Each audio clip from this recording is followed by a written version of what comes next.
Hi everyone, and welcome to 4DMethod, the 4D in Wakanda user group. Today is March 2nd, 2016. Happy belated Valentine's Day to you all out there. I'd like to take this opportunity to thank everyone for participating in the meeting today and in all the other meetings, as well as those of you who are streaming it on YouTube. I really appreciate being able to interact with other developers and around the world, and I really enjoy seeing their demos throughout the year from different personalities in the trade. And as always, thank you to everyone there at 4D for supporting the effort. So that's my Valentine's card to everyone out there. Moving right along, today we'll get some news from 4DMethod, and then we'll kick it over to 4D in San Jose, get 4D news from Jim Sobczak and Brian Young, and we'll have an update on Wakanda from Ricardo Mello, and we'll see we'll get some highlights of the iNug from Ed Hammond. I'll review some of the latest knowledge base articles in our segment that we sometimes do called Hey 4D, where we suggest ideas for how 4D can integrate some new features. And then I'm very excited for our presenter today. We'll have Rob Laveaux from Pluggers show us a bit about how to use Canvas and NTK. We'll have some general questions and answers, and talk about our next meeting on April 21st, where Ricardo Mello will show off some of his abilities with Wakanda, and hopefully do some mobile app development for us live in the meeting. So moving right along again, welcome to the meeting. My name is Brent Raymond. This is the 4DMethod 4D in Wakanda user group. You can visit us at our website at 4dmethod.com and reach out and email us at 4dmethod@gmail.com. Love to hear from everybody about ideas for the group and some feedback. 4DMethod is an online user group for the most part. We like to combine our efforts with other user groups around the world. So if you'd like to encourage participation from your groups, that would be wonderful. We try to bring together a scattered community of developers and users, and we stream all of our meetings on Google Hangouts, which has worked very well for us, and all of the meetings are recorded and can be watched after the date on YouTube. And we really try to provide fresh new content and exposure to all the regional groups and developers and users of 4D and Wakanda around the world. Bit of 4DMethod news. We had a poll in the since our last meeting about what Rob Laveaux should present on today. Currently, if you count on Rob's website, Pluggers Software, he has 13 different plugins that he offers. And I believe that that might not even be a full list. So there's a lot of different and really great plugins that he offers. NTK, the Network ToolKit plugin, and the Canvas plugin really generated the most responses for this demo. So since they are so even, Rob is offered to present on both of them. So we're going to try and power through the introduction here in the meeting and give him enough time to show off some neat stuff. Escape, the makers of QPix, QGrid, QDrop, and QMedia, and QMedical plugins, was nice enough to offer the 4DMethod group a 20% discount on developer licenses. You can inquire about that at sales@escape.gr. I know we use QPix and are very dependent on QGrid here at the museum, and historically they've been really great plugins for us, and that has been very useful in our interface. Just another plug for the summit session that I'll be presenting, called Virtualize Your Data Structure. We'll talk about what it is, advantages and disadvantages, in what scenarios you might like it might be most useful for you. We'll look at some of the screenshots and how we use it at the Art Institute, and look at some sample code. It's really proven to be a valuable strategy for us here, and we're extending it, not daily, but on a very regular basis in our application. It enables you to better leverage generic code and interfaces, and create easier user navigation of related table data. And the bigger your database gets, sometimes the harder it is for people to know how to create a query for what they want. It helps to limit structure bloat, and enables easier interface exposure of data stored in the new object fields that are available in V15. You can create new fields on the fly without editing your 4D structure. So it's been very interesting to see how we can leverage those object fields. People talk a lot about creating API access for their database, and this is a really great way to set up your application for that. And it's depending on what properties that you put in your virtual structure, it can just be a self-documenting catalog of the data that you have available. And finally, the aspect of having the retrieval and the query of all of your data in a centralized module allows you to really optimize, leverage optimizations across the application, and yeah, so it's going to be a great session, and I look forward to seeing you there. And here back to Jim Sobczak for some news from 4D. All right, thank you, Brent. Thank you, Ed. As always, we appreciate your asking us to participate in the 4DMethod meeting.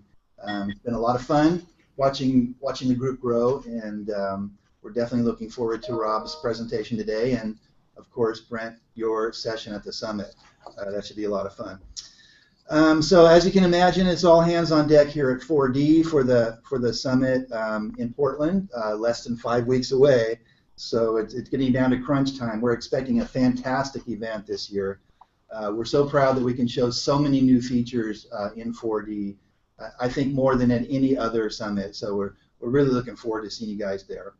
Our team here, right outside the door here, polishing up their keynotes and summit sessions. A lot of communication between 4D San Jose and our European counterparts. So this will truly be an international summit, as you'll see. We have a lot of speakers coming from Europe and people participating in the keynote as well. As Brian will mention, there's still plenty of time left to sign up. We do have a few rooms left at the Summit Hotel, so don't hesitate. There's still a few weeks left. So, but in addition to the summit, we're still continuing to roll out products. So as Brian and Brent will mention, we roll out R3 earlier this week. And we're now in beta for V15 R4. So that R4 release will be sometime after the summit. So the R releases continue to come out on a quarterly basis with all the new features, very stable. So we welcome your feedback on that, and hope you're getting a chance to test all those. So that said, I wanted to yield to Brian because he's got a lot to say about the summit, and then to Ricardo about the Wakanda news. Thank you, and see you soon in Portland. Hi, everyone. So 32 days left until the summit. Do we have that slide, Brent? Yeah. I love putting that up there and reminding myself how much we have to do to make a great summit in the next 32 days. But I know there's still a few of you out there that for some reason don't like to sign up before early bird, you just kind of wait it out a bit and try to figure out whether you can make it. But just let me remind you of some things that are going on there. We announced the party last week that is going to be on the Portland Spirit River Cruise. We're going to go take a nice cruise down the river at sunset and see some of the Oregon wilderness. Even though it's right in Portland, they like to keep their parks and their shoreline nice and wild. So it's going to be a beautiful cruise. We're going to have some gambling on there for gaming, for some fun. We're going to have dancing and music and a great time with all your developers. Good chance to talk about everything that's been going on in the last 18 months in the community. We still have a couple sessions to publish on the website, but most of them are up there. And along with Brent's, take a look at things like application server multi-threading is going to be a big session this year, and we've got several sessions talking about flexible structures along with Brent's. A lot of people are using the object fields to great advantage now. There's been the improvements to LDAP and single sign-on that'll make large databases much easier to create access for, and there's always other sessions like Kesuke's Miyako's plugin session, where he's going to walk through all the many plugins he has to offer that you can download through GitHub. It's a great way to get into those. But new this year, we've talked about this Jumpstart training that we're offering. And we've gotten a great response. We've already got a good class of developers that are new to 4D that are coming to get up to speed. And to our pleasant surprise, we've found that they also want to stay for the main body of the summit too. So they're going to get the full experience, and you're gonna see them around and welcome them. Everybody knows somebody, I think, that is maybe interested in getting into 4D and doesn't know how to, and this is a great chance to. So if you know somebody like that, really mention it to them and send them to the website to take a look, and let's see if we can get a few more people into the community. That's what I have, Brent. Thank you. Okay. All right, thank you, Brian, and yeah, I'm real excited for the summit. It'll be neat to check out that cruise and all the great sessions that are coming up. As Jim mentioned, just wanted to highlight a few new features in V15 R3. They're still marching. They're always marching out new features in these R releases, and it's good to stay on top of those to see what can be integrated into your application. It was just released in February, and it has wider 64-bit support across the product line. It'll have a preview, at least, of the 64-bit 4D volume desktop. I know that we have a what's it called? The built server and built client here at the museum, and that's how you can use the 4D volume desktop, so that you can kind of brand your application however you like. And so it'll be great to have the volume desktop and the developer side of 4D and 64-bit moving forward. It'll have updates to the 4D Write Pro for printing, and docs can now be saved as records inside the database, which is very interesting. Listbox improvements such as single-click edit, and a couple of other interesting new things we'll look at in a minute. Automatic style sheets, that's really great, so you don't even have to have set up a font, you know, where it looks like one font, or uses one font on Windows and one font in Mac. It can just be automatic according to whatever platform that you're on. And also another interesting feature, which is chunked data upload to 4D web server. There's already the ability to chunk data download from 4D web servers, but this enables you to better upload large data files, to better handle large data files with the 4D web server. So some good stuff there in R3. Glad to see the new features coming out in between major versions. So check it out. And now back to 4D Central there, and we'll hear from Ricardo Mello. He's the new regional director of the Americas, Australia, and New Zealand. Let's see, kick it back to you over there. All right. Thank you very much for the invitation again. It's great to be here. Let me try to be direct and simple. First thing, I want to hype it up a little bit. My next our next meeting, because I'm going to be presenting for you guys something, and I may run a little poll as well to see. Maybe what would you like to see it, but my focus would be to really jaw-dropping you all. I want to bring Wakanda to the next level, to really show the Wakanda Digital App Factory for you, and to show as well that although the first version, the 1.0,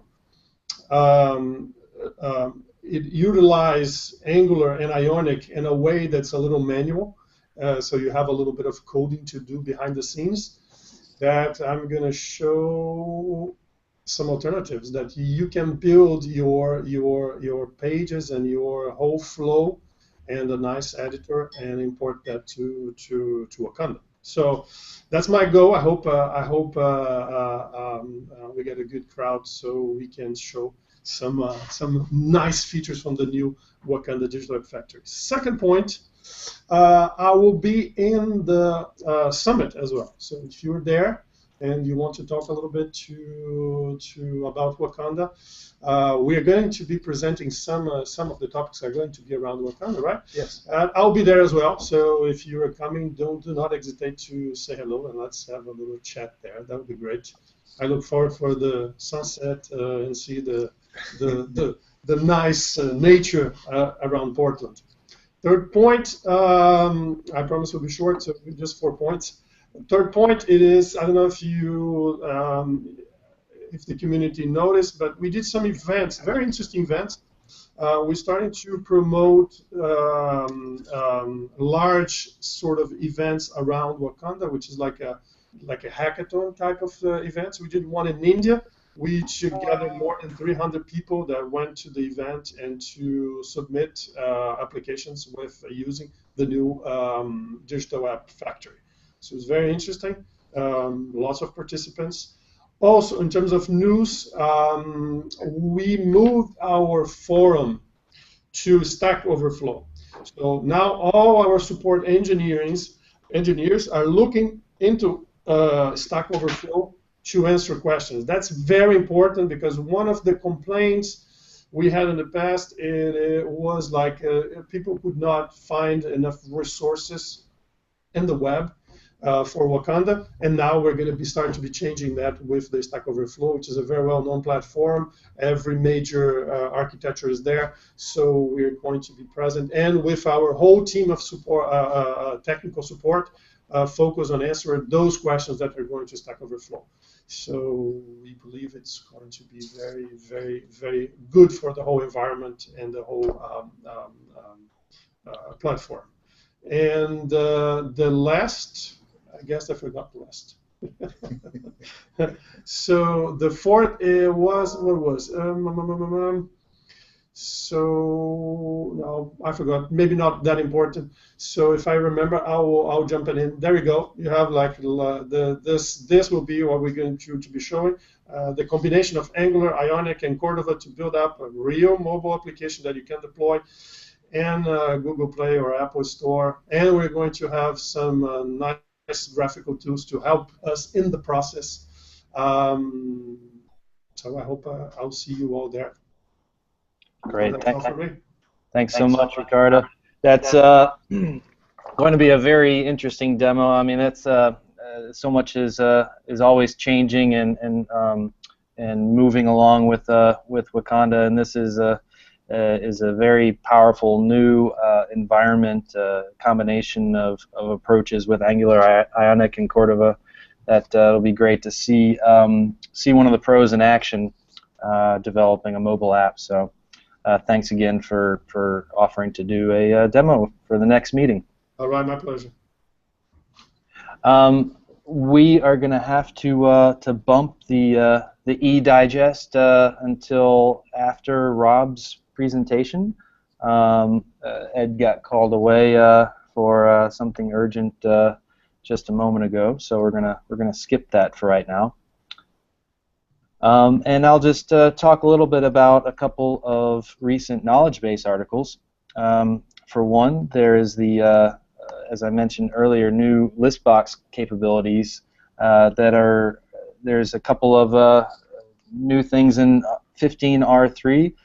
15R4 offers the ability to be able to not only set a row as hidden, but you can disable a row and make it not selectable, or combine each of these features.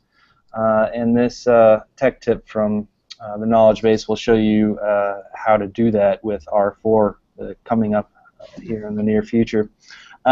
There's also some utility code for determining a picture type just from the bytes in the picture variable itself.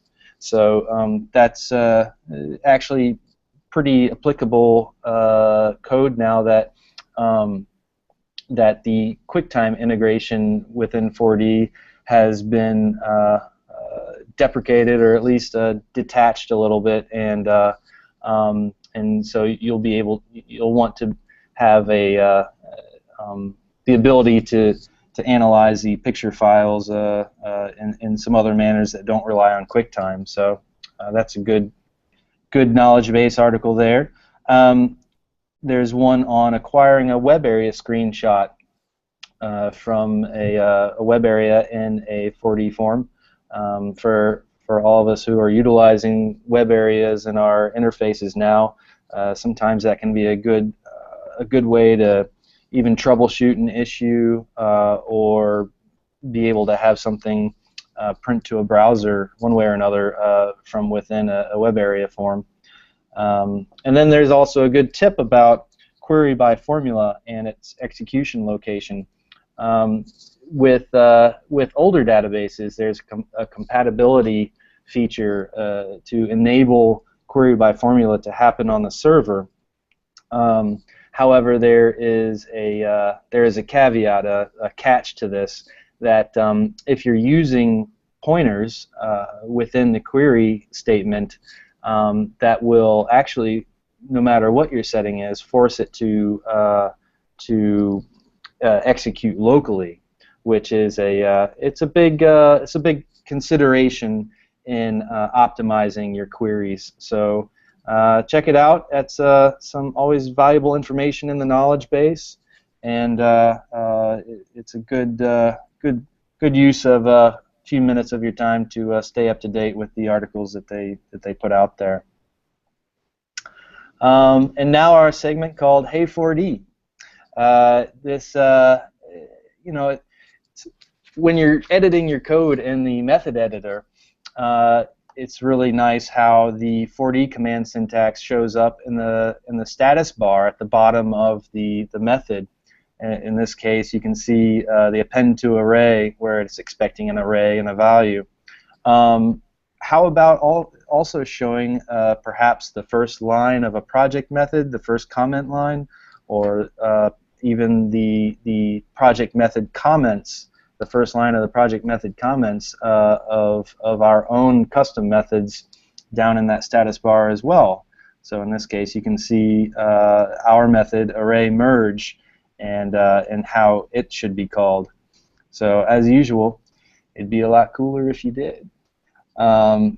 Check out the forums. It's possible to send 4D these feature request ideas, and let's hope that they're able to put some of these features in the next versions, perhaps the next R versions as well. Okay, and now we get to hear from Rob Laveaux. Rob Laveaux is connecting to us from Holland. He's a longtime developer of 4D applications. Like many 4D developers, he started with other applications like FileMaker Pro or HyperCard, and then moved up to the more advanced capabilities of 4D. He studied software engineering and learned Pascal and C, and early on moved full-time into software development. He's worked in projects like in the financial sector, logistics, project management, manufacturing, medical solutions, and since early 2005 he's been running Pluggers Software full-time. Besides his prolific professional career, as I mentioned, putting out just a whole row of very useful plugins, Rob is happily married to his wife, Angelina, and is proud father of 4 young children. And I don't know how he manages to put out such great work on the 4D side. As a father of 1, I just it's just a full-time job in and of itself. As a personal note, I've always admired his ability to create really rock-solid and useful plugins for 4D that extend developers' capabilities. We've already seen it in some of the previous 4DMethod demos, and I've often wondered about his thought process and how he's able to integrate other libraries as plugins for 4D. And I think we'll certainly get some more insight into that today. So I'm going to hand over to Rob here, and thanks again for presenting for us. Hi everybody. In case you are all wondering, what is this background here? I had to escape the house because my kids are at home. It's 7 here, 7:30 now, and yeah, if I would be at home, they would not let me work. So I'm now in my wife's shop. She sells children's clothing, so at least I have nobody else here, and I can do the presentation in all calmness. Okay, let me go over to the screen sharing. Hold on. I have to look. Oh, there's the sidebar. If all goes well, you will soon see. Looks like it's working. Wow, that's cool. Let me close that. Do you still see everything? Yep. Because otherwise we can't do special effects. Okay, I have let me see. Maybe because everybody likes slides. I have a very few slides about Canvas plugin. One of the big questions I always get, like, what does it do? Well, it does many things. First of all, it's like Lego objects. You can use Canvas plugin to build your own user interface components. Think about agendas, toolbars, accordions, anything you like. Anything that you want to draw. And yeah, you can create your own user interface. Basically, you draw objects and you add interaction to them. That's all.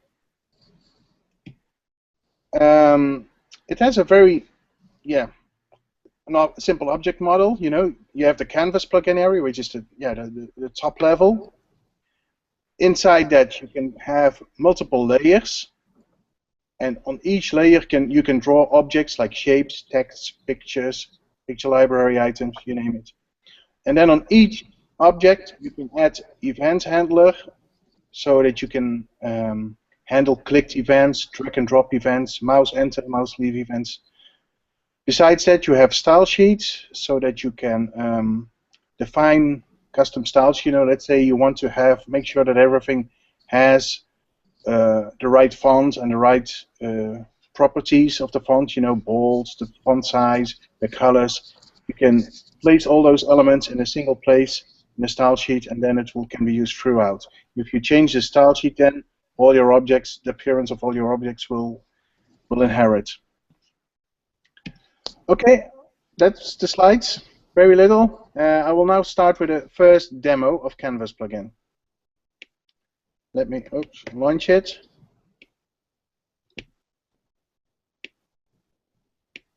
Click and drag.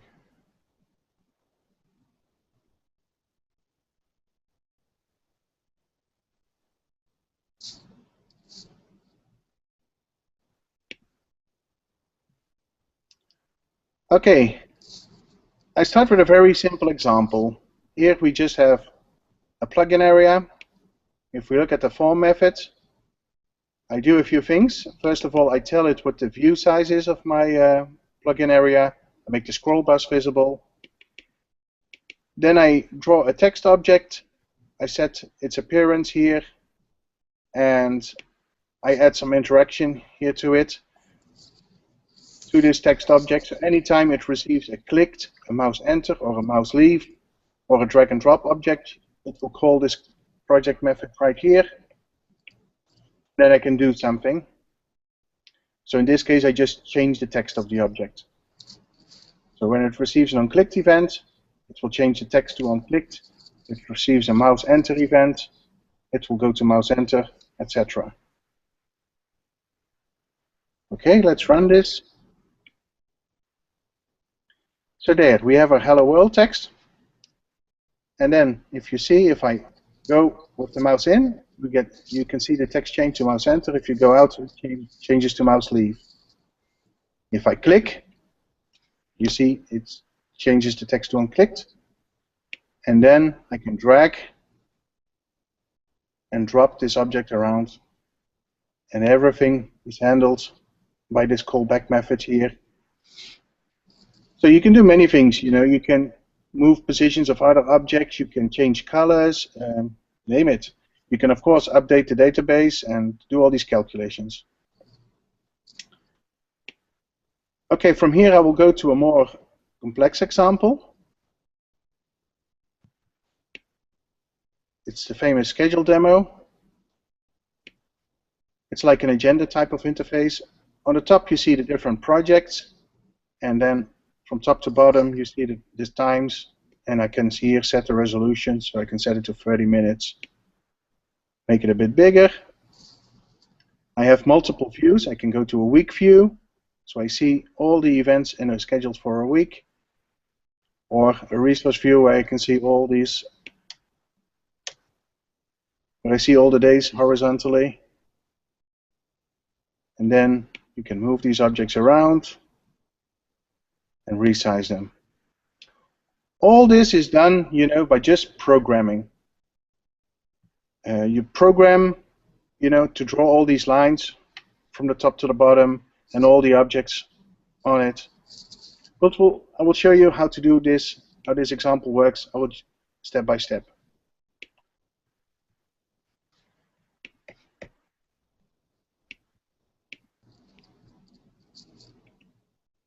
I have here the form.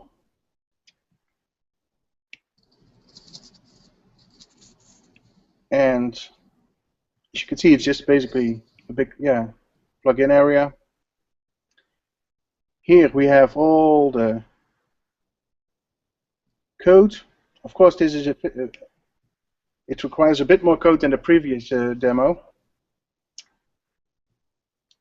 I will focus on the part that does the actual drawing. That is all in this project method, because the other one is basically about which fields to use and how to load the data from the database into arrays, and from there on the plugin will draw everything. Okay, I will just disable all these parts.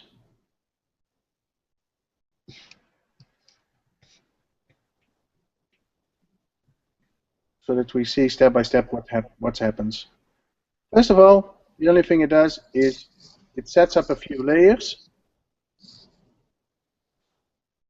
We have multiple layers. Well, you see lots of calculations on the code here. So that we have a top left part here and 3 layers, and some layers can scroll and the others don't.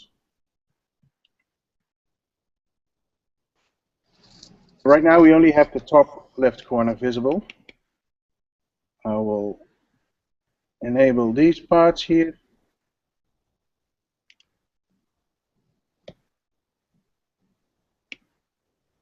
So these are the parts that draw the left line and the days at the top. Let's go again.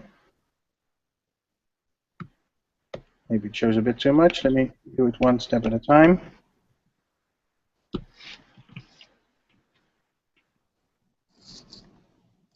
Well, let me just put a breakpoint there.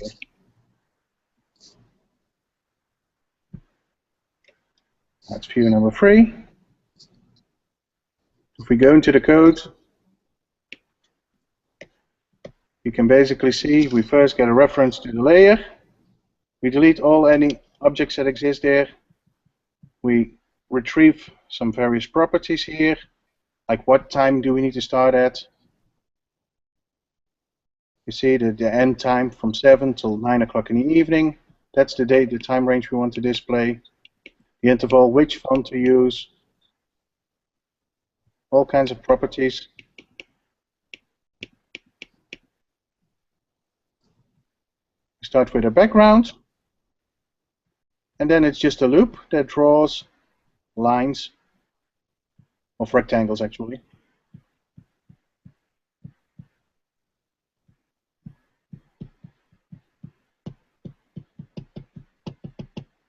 Let me step out here because we'll continue for some time.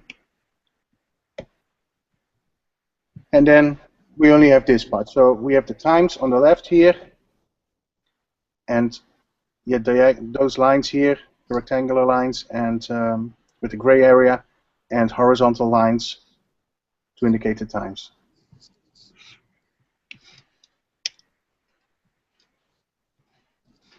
Okay.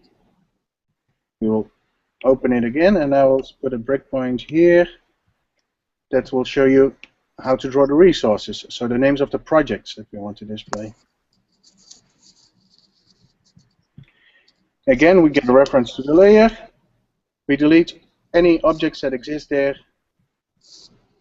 We retrieve some properties like how wide, the column width that we want to use, how tall the entire layer is, the height, the header height, the fonts of a name to use. And then again, we iterate over an array. We draw text objects with each of the projects here. So you draw a text object, you set its font name and font size, and then you draw a line to separate the columns. Over here, you can also see that we can set properties. Those are like attributes that we want to keep, like variables. So per object or per layer, you can store properties, your custom variables, with information that might be useful. In this case, we are storing the coordinates, so that later we can use that to figure out what exactly, where, what is clicked.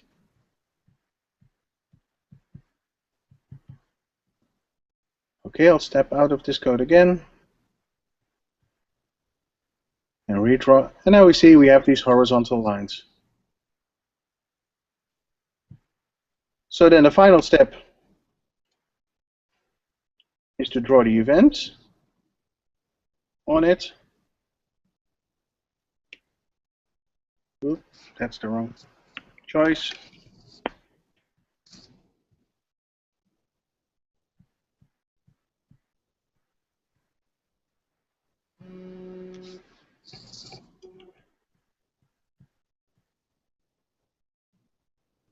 Again, we get a reference to the layer, delete anything that is in there. Then I have an array here of appointments or events that needs to be drawn. In this case, there's only 2 to display. So each of these, that will draw a single event. Again, you see a lot of code, First, you read all the various properties, the dimensions you need to use. Then you have some calculations so that you know exactly at which position the object needs to be drawn. And then here starts the interesting part. In this case, we want to create a grouped object. A grouped object that consists of a rectangle, a rounded rectangle, and a text. So here we draw the rounded rectangle. We set a bit of transparency, so to make it look very modern. We add it to the group, and then here we draw the text, the title of the event, because it's a small object. over here you saw that we had some calculations that, we can also draw a label, but only if the object is tall enough to display the label. And finally here, again, you see that we add some interactivity to the object. We want a mouse down, on clicked, on double clicked, on drag and drop, on the mouse enter, the mouse move, and yeah, some events for resizing the cursor. So we attach that to the object and do the same again for the second event. And we make it select an event by default. Okay, so there is one shape. Oh, of course, every time I resize the window, it redraws everything. And I have all these breakpoints set now. So let me click out of that and resize the window. Okay, if we change a different unit, or maybe 10 minutes, then we can see all the events. Dirty martini, yes. Yeah, I found a list of all types of martinis. Ah, that's a good event to have. Yeah. Okay. You see, you can double click on it. Also, when you select it, you want to change the line width and the appearance of the line. When you resize it, when you put the cursor here, you can say that, oh, I want to use a different cursor. Huh? So yeah, drag and drop. Yeah, you see that over here on the left-hand and right-hand side, we don't want any resize handles to appear. Is it possible to drag a canvas drawn object to another canvas area, say on another form or within the same form? Yes, you can. Of course, it takes some programming, but you can create a drag and drop, between 4D form objects. So, for example, a list box and the canvas plugin area, or the other way around, that you want to drag something from the plugin area to another 4D form object. And that can also be, another plugin area, like area list or whatever. Sure. Of course, you have to do some programming for that. Is there an event for scrolling an area, or would that work with another 4D event for scrolling? Or yes, you receive events when I click here on the scroll bar. You receive events for that. Cool. And yeah, some other nice events is that timers. For example, you can add a timer to any individual object, so that let's say that every 10 seconds or so, it gets a callback to update itself. Wow, that's nice. So there's a lot of events. You can see if we go to the 4D Explorer here, and I go. I make this a bit taller. We see the adjust resize cursor, the auto key events, the click, double click, drag drop, during drag, long click, mouse down, mouse enter, yeah. All of them, scroll horizontal, scroll vertical, timer. So it's quite a lot. Is it possible while you're dragging an object to redraw something on the canvas area? For instance, to have a cursor as you're drawing, as you're dragging? Yes. Yep. Oh, that's cool. Yes, like I said, that while you are dragging, you can create change the appearance of other objects or create other objects. And I have customers doing that, so that when they have group tasks and they want to resize one, then they also want to resize something else. So, like I said, this is just one example of a user interface component that you can create. The plugin area, it shows you many. We have like a date picker, for example, here. This is also a canvas area. The date picker. We have the taskbar. So these Windows type of things. These are all, yeah, custom user interface components. I've had some users, you know, that that went quite far, and let me see if I still have him. I had one customer. Unfortunately, he once sent me a movie. Unfortunately, I lost that movie, but it's like a Final Cut Pro type of interface. You see, this was to create a fireworks show. You know, they used MIDI to control firework equipment. And they had created software that would basically contain the program of when the various devices needs to be triggered. And yeah, let me see. I think this screenshot. Here you can see it. You know, you have these events, the cue points at the top. You have a timeline. This waveform display was also created with Canvas plugin. Yeah, here also you see music and control points, when to increase the volume of the music. I hope they trademarked this interface before iMovie got to it. No. This is, I think, after iMovie. I think it was definitely inspired by iMovie, but yeah, this was really cool. When I saw this, it really showed, you know, the power things you can do with Canvas plugin. Are there some? What are the requirements? I assume that would depend on what you're doing, how advanced the interface is. But do you have some recommended OSs that you should work with Canvas, or? I think right now the requirement is like on Mac it's like 10.6.8 as a minimum, and on Windows, yeah, Windows 7 or Windows 8. Okay. Likely it will still work with XP, but it's, yeah. I'm not really testing that anymore, you understand? Right. It's, you have to draw a line at some point. Sure. And that's also, you know, why at some point, yeah, we have to, you know, stop supporting. For a long while, I still supported 4D 2004, but at some point we had to stop, you know, because changes in 4D are getting so much, and keeping things backwards compatible is at some point just impossible. Sure.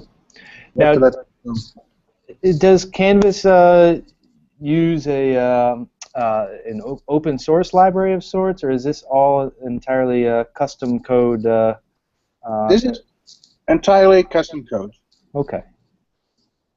Impressive. And programmed by yours truly, with the Wow. Cool. And this even, this plugin started also early, you know, like 2001 or so, 2002. First as a tool for a company, you know, we wanted to create images for a website dynamically. So we defined a template on how the image should look like, and then the plugin would create pictures for that. Huh. So that, you know, if you have a menu, you don't have to create all the individual pictures yourself. So we could do this dynamically. Then another customer came along and they wanted something, well, to draw, you know, like an agenda type of interface for project management. But yeah, all the existing solutions back then, like Schedule Pack, the user interface was not really according to their standards, or it didn't really do everything they wanted.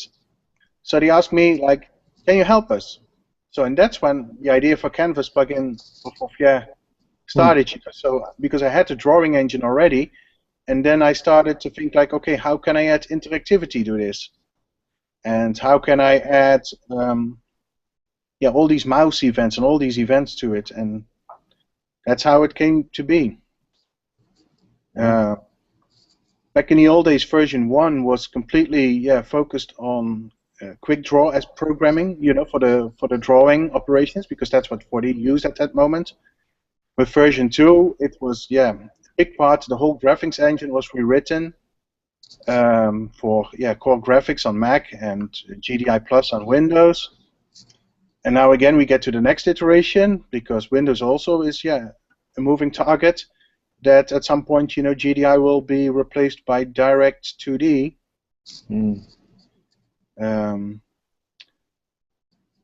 So that will be, for the future for Canvas plugin, to replace that part. It's all good, because the graphics will, the graphics rendering will go faster, and more of the drawing is pushed off to the graphics card. So it's all very interesting. The only drawback is, of course, that you need to change your 4D requirements, your OS requirements. Right. That's the only drawback, but it's okay, It's clearly very powerful. I mean, I've heard from very many 4D developers how fond they are of Canvas and how creative they've been able to be with their interface by using it, and it's clear to see that with all those events and right down to a drawn object having its own timer for update, how advanced an interface could be. So very cool. Yes, and soon I have version 2.2 ready, which will support 64-bit on Mac. And a few more bug fixes, because there's always customers, that do very specific things, and then they walk into issues, and I try to help them as best as I can. Cool. Cool. Okay, so this is Canvas plugin, your demo. Now I would like to talk a bit about NTK. I also have a few slides here. Okay, NTK plugin. The funny thing is, this year we have a 10th year anniversary of NTK. In 2005, 2006, I was asked, that because at that moment the status of ITK was a bit unknown. ITK was still exists. Was a plugin developed by Christian Quest, a French plugin programmer. And well, it also handled TCP communications and UDP communications, but its status was a bit unknown because Christian was busy doing all kinds of other things. In the beginning, I was not really into it because I didn't know anything about networking, and I was afraid, would not be able to support it. But at some point, people convinced me, and I started. So the project was called NTK, the new ITK, and later, we changed it to Networking ToolKit. But the new ITK, that was a bit the joke back then. Okay, what does it do? Well, it has many features. TCP and UDP communication. You could say that for the internet commands also handles that. Well, it has the basics, you understand? And if you really want it to be, if you get stuck with for the internet commands when it comes to scalability, that's where NTK comes in. Or if you have more requirements when it comes to SSL support, for example, that you want to do client-side authentication with certificates and read information from those certificates. That's also a part that NTK handles very well. Besides that, we have encryption and hashing functions. We have functions for digital signatures and digital envelopes. All kinds of functionality that's provided by the OpenSSL libraries. We have JSON and Markdown support. Then I've been working on NTK version 3. And now we have an integrated JavaScript interpreter, which I will demonstrate a few things of. And we have 64-bit support on Mac. We already had 64-bit support on Windows, but now it also is available on the Mac side. Okay, so the JavaScript support. What I added to NTK is a lightweight JavaScript interpreter. So not JavaScript Core or V8 from Google, because those are very big and heavy. this, what I added is, something very small of like 60 KB of compiled code. It has ES5 support with some of the ES6 features. So that's about the ECMAScript level. What can you do with it? Well, you can call JavaScript code from 4D, and from within the JavaScript you can call 4D. So you can exchange code both ways. On top of that, I've also added a lightweight object-oriented framework, so that to make the interactivity with 4D a bit nicer, more JavaScript-like. So the framework, it offers classes like you have your application, you have a console, you have database, tables, fields, selections, and here is a basic example, of how your JavaScript code could look like to interact with a 4D database. On this line, basically it's a user ID, hard-coded at this place. I asked the database to get a reference to the project table, so then I have a table object. Then I ask the table object to run a query. So I want the project user ID should be the first element of this array here. This can contain multiple criteria, and then you would just use an array or an object here to provide the values for those variables. Then it returns a selection object, so a selection of records inside a table, and then I have a function that does a for each loop, and returns me every record one step at a time. And then, in this case, I write a string, so the project with the project ID and the project name to the console. Later I will show, this in more code. But the funny thing is that this is all written, in JavaScript, and the whole framework, developers, they can see it, they can edit the code, they can fix bugs for me, they can enhance it, and send me back their enhancements, and I might include it in the next release. But it's very funny to do, and it also shows, that JavaScript is really a very flexible language, and that you can, with very little code, you can get very quick results. Next to that, I've also added a framework similar to ExpressJs. ExpressJS is basically, that the middleware on your web server, that it receives an HTTP request, and then you need to send something back. So how do you figure out what to send back? So that's what ExpressJS does. You have objects like a request, a response, sessions, routes, and your application framework. And here, we see a very small example. You initialize your application, you have a request object, a response object, and then here I tell that if I receive a GET request whose URL starts with /rest/projects, and then a number or any string that is the project ID, then it will run this function. So it will ask what is the project ID as a number. It will get a reference to the project table. I run the query again, to get all to find the project with the project ID. I get a selection back, and then I want that selection to be returned as a JavaScript object, and then that object is then sent as a JSON response back to the browser. And so here you would define this block, you repeat it for all the URLs that you want to handle inside your application. And here you basically route the request through your application. You get back a response object, and that response object is eventually sent back to the client. Okay, let me show you some a demo for that. I've prepared here a demo database.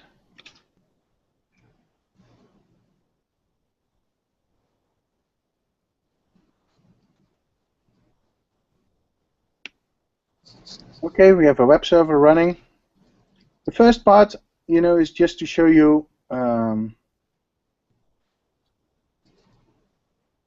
few examples of JavaScript code.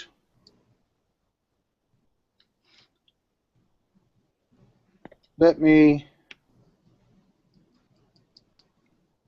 cut this out, and so let's start. We have a variable called table, and it is database.table.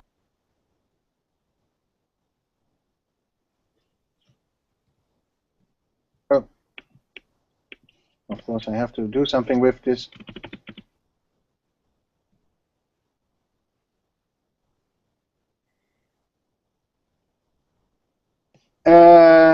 Yeah, okay, what do we see? Well, here I have, a way.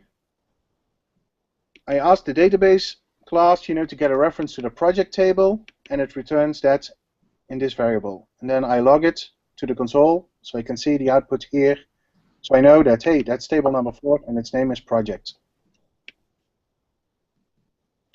Actually, I think you can even write something like this, like database table.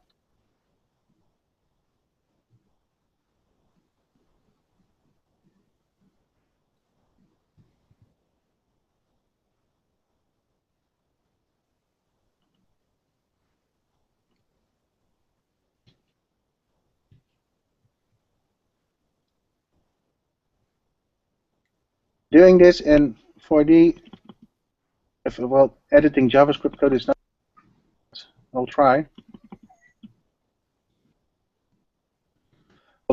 Readable, because I can't use the tab field. But let's see.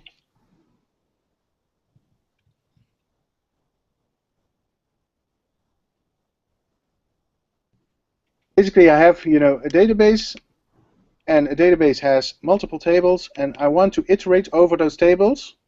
And for each table, I want it to call this function. And the function gives me one parameter, which is the table itself. Then I want to send the output of that to the console, which will appear here. Then we see, that, oh, I have table number 1, dialogues, table number 2 is employee, etc.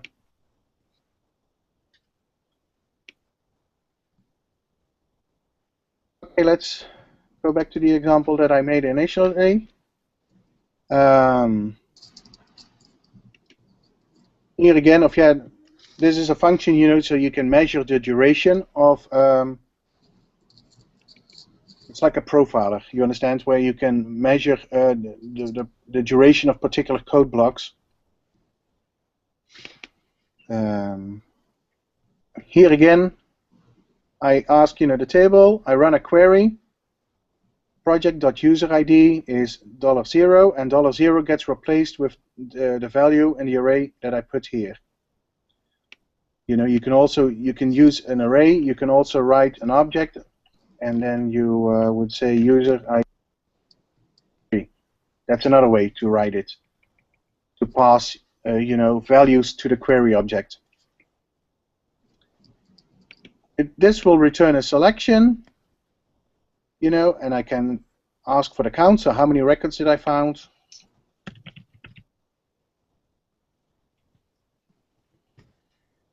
And then for the selection, I can, again, I have a for each loop that it will run this function for every record that is found. It will return the record as a JavaScript object, in this case the project variable, and then I can write, a nicely formatted string to the console. Okay, let me run that. Oh, it has an error. Of course, this also happens when I make changes to the demo. So let me go back and change that.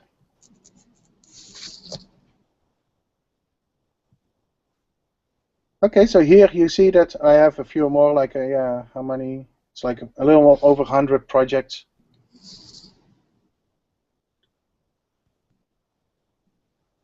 Oh, hold on. This one is, you see, because of the debugger, but it took all this code, so it took now 25 milliseconds to run. Actually, it's quite fast, as you can see, 27, 25. Let's see if we have other examples. Well, here, again, of this part I showed, here there's also another way, you know, that how to work with sets. Here, this line of code, it will get a reference to the employees table. I run a query on that, and then I said, okay, I want to create a set for the employees table. Then I run a second query, and I want, you know, set2 creates a reference to another set for the employees table. Then I tell, you know, that set1 should become a union with set2, and then I can create that, turn that set into a selection again, and then run over the selection, you know, to create an array of employee objects, and I want to log that array to the screen here. Let me run that. And here, yeah, you can see all the employee objects that were found. Rob, is that a 4D set, or is that a set that you're actually making on your own inside your JavaScript interpreter? It's a 4D set. Let me show you some of the magic, because I told you that there is a framework behind it, and you know, 4D developers can edit that framework and make their own enhancements to it. If you go to the plugin, you know, you have the plugin bundle here. I show the package contents. I go to contents and then .resource. There is a file here called bootstrap.js. Okay, I can open that with a text editor, like let's say Code Runner here. And here you see all the code of the framework, you know, completely editable. So we spoke about the database. You know that the database, if we have a tables. Here I have an init function, you know, that loads an array. It fills this JavaScript array with all the tables in 4D. The plugin has, you know, a few functions that are implemented in C++, so native functions. The most important of that is, you know, app.eval4d, which basically evaluates a 4D expression and returns the result as a string or a number, whatever it is, you know, to you. So here you can see, you know, that hey, you know, I execute get last table number, I get a count back, then I have a loop here, then a conditional statement, you know, is this table number valid? If so, then I ask for the table name, and I create a new table object, you know. This part, I create a new table object with the table number and the name, and I push it on the tables array. Well, that's very powerful. The eval4d command must be used a lot in this framework to get this kind of functionality. Yes. Because basically what is happening behind the scenes, you know, it just executes 4D commands for you. So like here, begin transaction, and then you just go to start transaction, or validate, or cancel transaction. Your question was about sets. Well, let me scroll down a bit. Here we have it. I can imagine what the set code would look like now, sure. Without even seeing it, I can just imagine, yeah. So basically, I have a set, you know, it gets a table object. Over here, you know, I want to make sure that indeed it is a table object, so that's what assert does. So if this test fails, you know, you will see an error being thrown, and yeah, with this message that, hey, I expected a table object. So for the set, you know, I want to have a UUID to identify it, so that will be the set name. And I want to keep a reference to the table that it belongs to. And then here I call the 4D command create set with the table, so this.table.name, and the ID of the set, and then I evaluate it. So that creates the set. Then here is the finalizer, you know, that is, so when the set object, you know, gets, how do you call it, when it gets destroyed, when the set variable gets out of scope, it will call automatically the clear set command for you. So you don't have to do that yourself. Then yeah, again, you know, records in set. So we have the set ID, we have the select, you know, how to turn a set into a selection. Basically, you use the set, and then you create a new selection of, yeah, I construct a new section with a reference to the table. Here we saw the code see the code for the union, you know. Again, an assert statement that does, you know, that if this variable is really an instance of a set object, and then, you know, it calls a union on those sets, and it creates a new one, and then evaluates it. So that is how this whole framework, you know, is put together. Here you can see, the code that I will show next. You know, for the ExpressJs type of functionality, for handling how to write, you know, how to use this NTK plugin with JavaScript as a server-side language.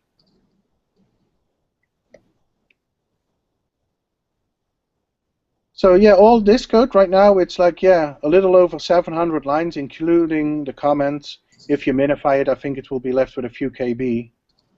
It's very little, but each time, you know, that when you start a new JavaScript context, the plugin will load and execute this file, you know, to set up the environment that you can run, that your code can run into.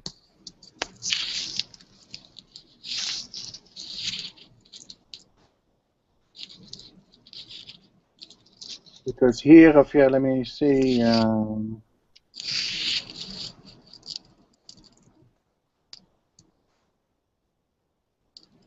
Here I have the form, you know. Let me show a little bit. Yeah, this code basically, it fills a pop-up menu with files in the resources directory, so that we have some examples that I can load very quick, you know. This is the important part. JS new context, it will create a new JavaScript context, you know, a new runtime context, and then I tell it where, you know, the search path, so where it should look for related files. And when the form is unloaded, you know, I delete the context again to clean up. Then the run button.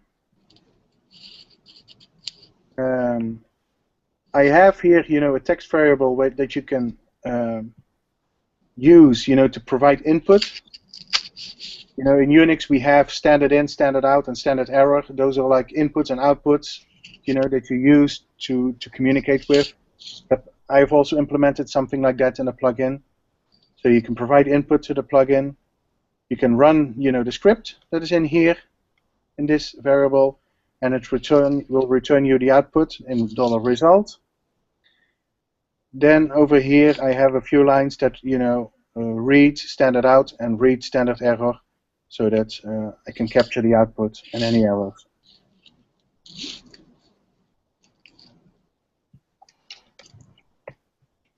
So, okay, I have the window still open here. Let me close this.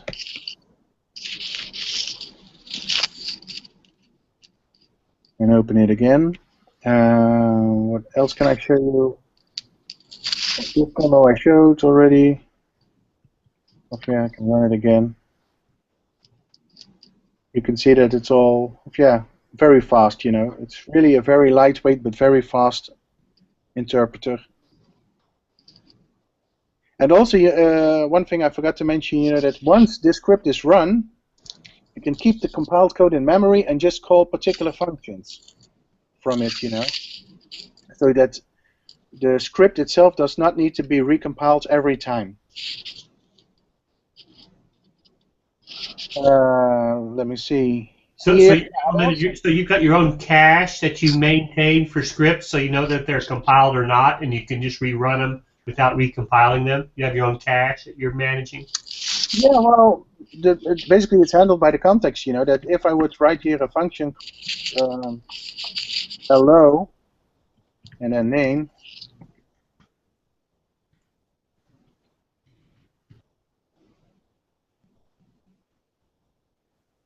Name.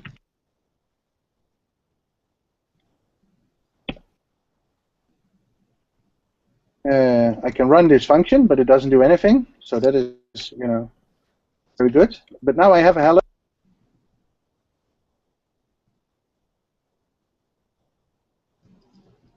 And you see, I have it. So you can see that it remembers the function that I've just created because the context is still active. Or hello, Rob. Oh, okay, I see. It's built in part of the JavaScript interpreter to do that. Okay. Yeah. Yeah. That's very cool. Do you think you would create a sort of an autocomplete as you use the functions and objects, access the objects, or? Yeah, a bit difficult to Yeah. to handle in 4D. Yeah, you can create. You can use. I use script editors like Code Runner, and there's also likely others like Atom or TextMate, Coda, any and then those will provide the code complete. You just maybe have to supply it with a list of the keywords, and then it will use that. What I also tried, because you have in JavaScript, you also have templating engines like Moustache or Handlebars. If I could integrate those, I found a library called Hogan, which is developed by Twitter, which is basically like the same as Moustache, just a lot smaller. They say a lot smaller and a lot faster. So what does that allow you to do? Well, first here, I load the library called Hogan. That library, by the way, is, if I go to my desktop, I go to my resources folder, I have a directory here called lib, and inside there is a file called Hogan.js. This is, I can quickly display it with text wrangler, it's basically, as you can see, it's like 750 lines of code. This is an existing library, unmodified, that I can now use, within my plugin. Okay, what else does it do? Well, we have a very simple template, hello.name, how are you? So inside here, it will replace this with the data that I provided, I take this string and I compile it using Hogan, and it will return a function with the compiled code. So the hello that you will see here is a compiled version of the template. Then I provided, I create an object here with a name property called Rob, and then I tell the hello object here to render, the function with that data, and I write the output here to the console. The same I do for Rafaela, and I do hello.render data, but then with a different name. And yeah, you can see that it runs that. Now, of course, this is a very simple example, but the idea is, that this template contains, like a lot of HTML code, and then you run that with data from a JavaScript object, and you render that either on the server side, but you can also do the same, so that you send a template to the browser, and you load through a JSON call.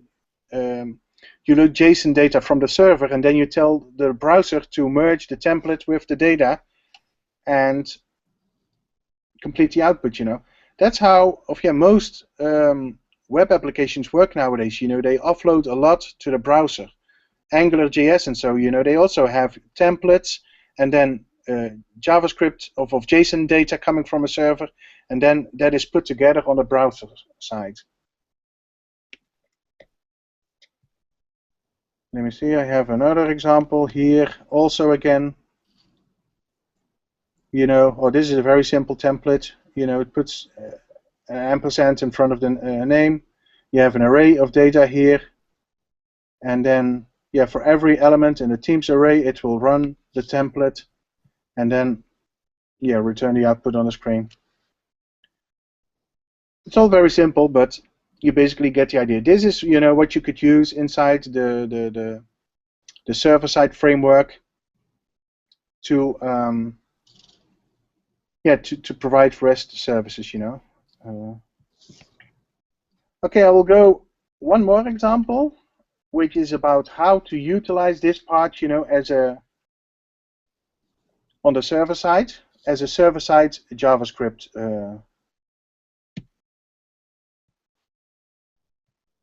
What I have here is is a JavaScript file. So anytime, you know, I go to my browser. Oh, this is not really handy. Let me close that again. I go to localhost 8080 rest. Oh.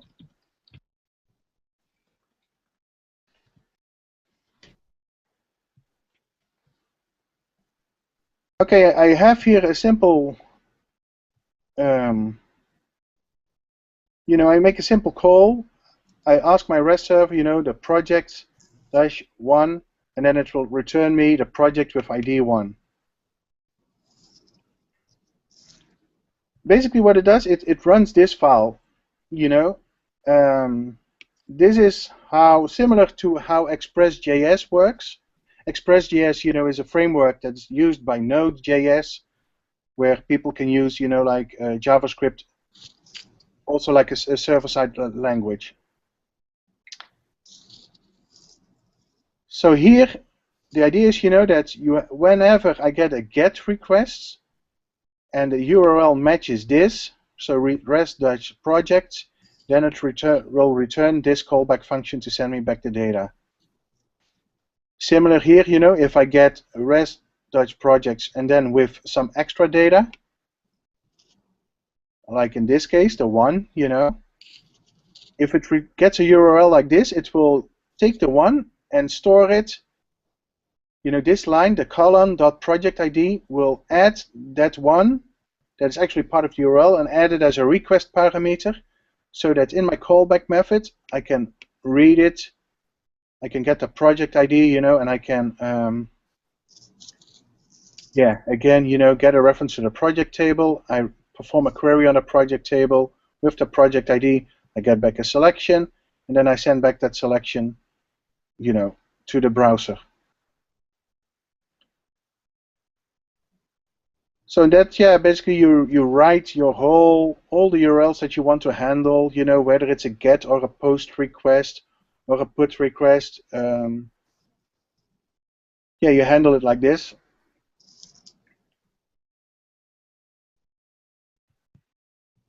And yeah, let me else see if I have another example. So if I remove the 1 again, so then it will run the top of this request.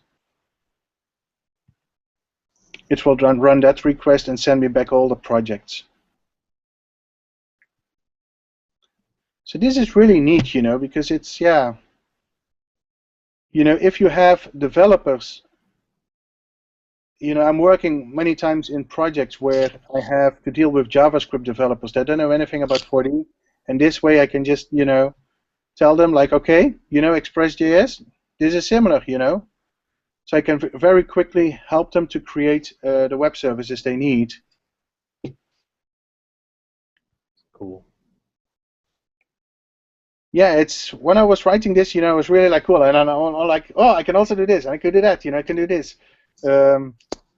Like sub apps, you know, you have the use keyword in ExpressJS, where, because of course, if you would have to define all your URLs like this, it will become a lot. But you know, if your application becomes larger, you want to split it up, you know, split it up in separate files.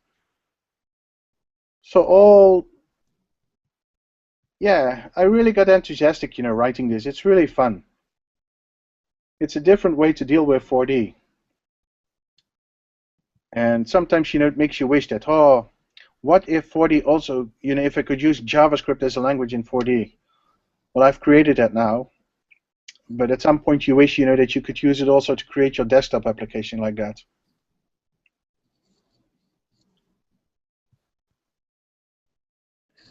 Well, it seems like with the web area that you'd be able to leverage some of this for templating interfaces in a 4D application as well, right? Yeah. Well, of course, but the whole purpose for me is, you know, that because nowadays all customers, you know, they want their 4D data exposed in a browser, in a web application. Right. And yeah, then, you know, you have to provide ways. How can I publish my 4D database yeah, on the internet? And actually what, you know, most of my projects, do is they use, AngularJS on the front end, and all that the web application does, is it sends, JSON requests to the web server, and it gets the only thing that the server sends back. So the only thing that 4D sends back is the data in JSON format. That's the only interchange, and the rest is handled everything client side. It will handle how to, so you get an array of records back, and on the client side, that on the browser side, AngularJS will show that array of records in a table. And yeah, with this approach, I can really quickly, develop, those REST services without even restarting the server. You just edit the file, and just like with Active4D, you edit the file and you run it again, and you see the changes. You don't have to restart the server or bring it down. And the code is really, really fast. You're talking about milliseconds here. And like I said before, at some point your application might get big, but then you can keep the compiled version of this in memory, and then you only send, these 2 lines. So route the request through all this logic and give me back the response, and then you send back the response to the browser.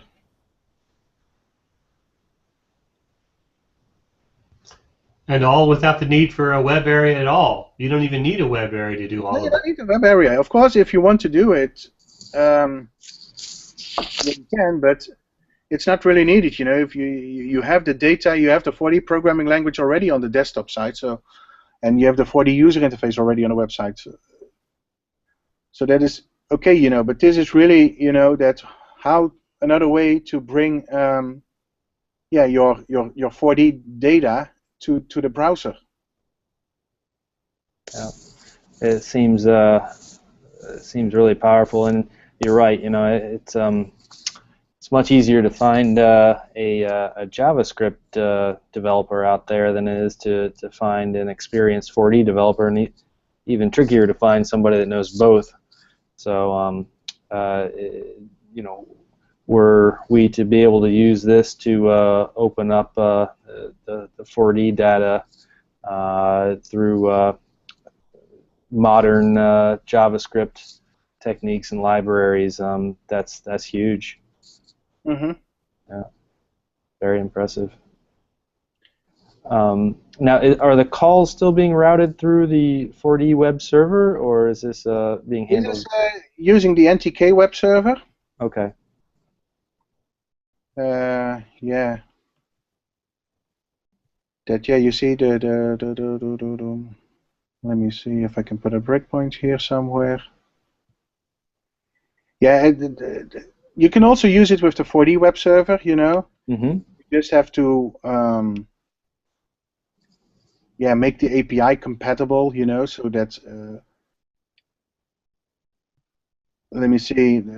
Let's say when you have an incoming connection all this code runs, so you have variables like, okay, what is the local address of the request, the local port, what is the remote address, what is the request method, the URI, all these. And these variables are used by the framework again, Mm-hmm. When you go up here and it calls this code, it will read the values of those variables and store them in a JavaScript site. I see. So you'd be able to call that on web connection, per se, and then you'd be initialized. Yes. Cool. What you see here on the screen is basically, like an HTTP server. Mm-hmm. You have a request coming in, you have a socket, you read the address, the port of the local site on the remote site. You want to know, is this a secure connection? Okay, then this loop, basically it reads the HTTP headers, and then if you have successfully read the HTTP headers, you parse them. Then you can read the body, you have the content length, and then again you have a loop here that receives, reads the data, the content that comes in. You parse the request parameters, and then you execute the request. And in this case, the request, it can either be a static document, that you can just send back to the browser, or you have this web app framework that I wrote. You have the same type of routing that I showed here. I have something similar written like 10 years ago, but that can also work, on the 4D side. So when you have a URL that starts with flags and there's the location, then you call this project method, etc. So again, so in this case we have requests that start with REST. Then, first here I get the path to the webapp.js document that I have here.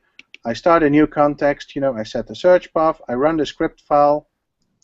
If there is any output or errors, then they are displayed in a 4D window here on the log. Where did it go? The log monitor, so that if there's any errors, you can see that here. And I delete the context.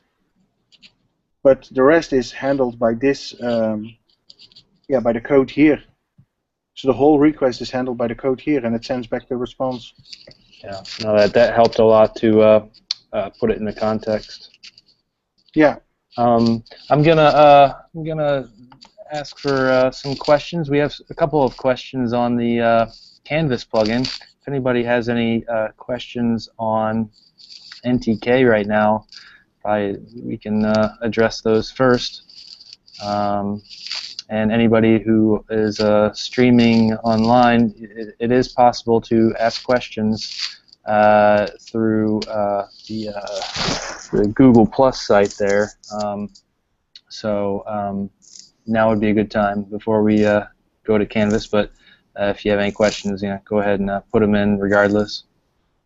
As far as the Canvas questions, we have a couple from Bob Miller. He's interested in if the Canvas plugin has a mode where there's a sort of a drawing palette to allow the customer to draw on a picture, say similar to MacDraw, or I suppose you could code that easily enough. But is there an actual sort of pen that you could use, pen mode, to draw out of the box?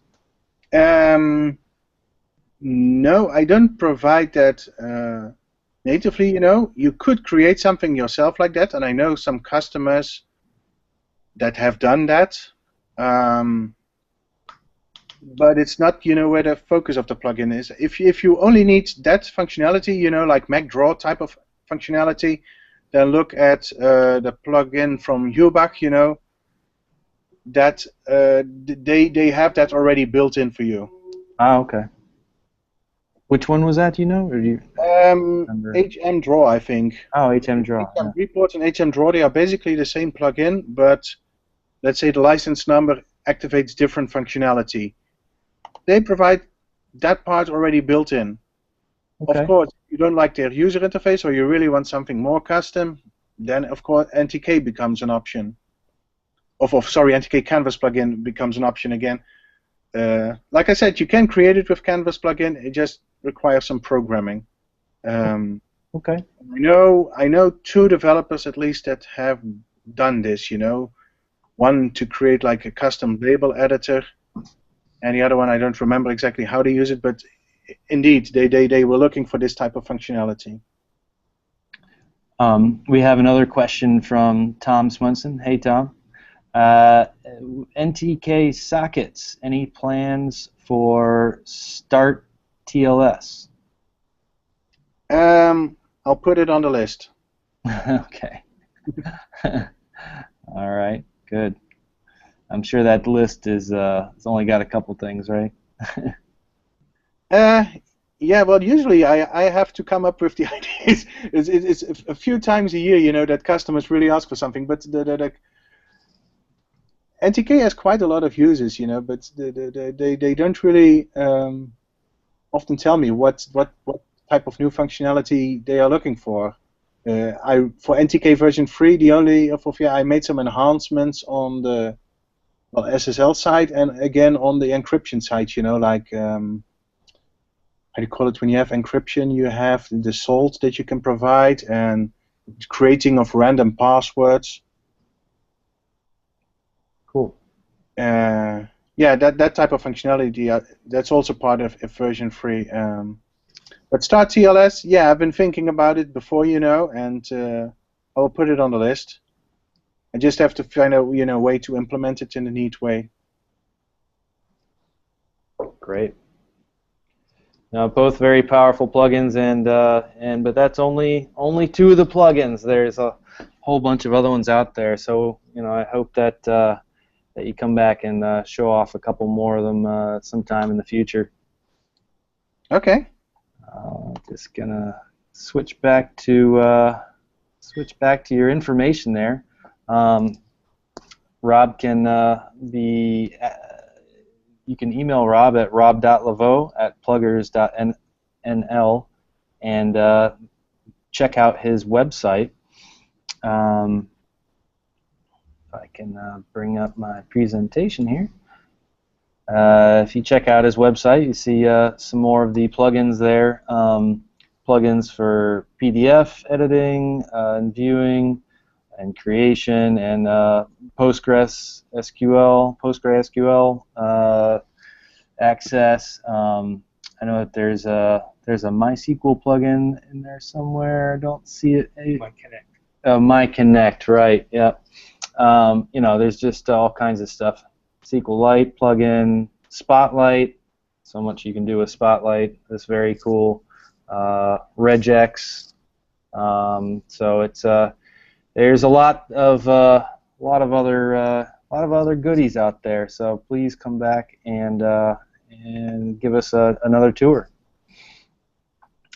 Again, it's www.pluggers.nl where you can check all that out. So thank you, Rob. And if there's any other questions, Guy says MyConnect rocks. I'd have to agree. Thank you. Another question from Bob Miller. Does Canvas import SVG? Can you import SVG or any other image format, file into a Canvas area? Yes, you can. You can, on the Mac side, or for Mac and Windows, you can use SVG images and draw them, as a picture variable, or as a picture object. And on Mac, you can also draw PDF objects. Okay. Directly. Windows, unfortunately, does not, provide native PDF support. And beyond that, PNG, GIF, JPEG, all those image types. Any image type that 4D supports is also supported by the plugin. Cool. Rob, do you know about the Windows 10 native PDF support? Do you think that it'll be able to be utilized like on the Mac side where it has native PDF support? Well, I think that is mostly when you want to print something to a PDF. I understand that is now natively supported on Windows. Yes. But what I'm referring to is that you have a PDF drawing and you want to display that on the screen.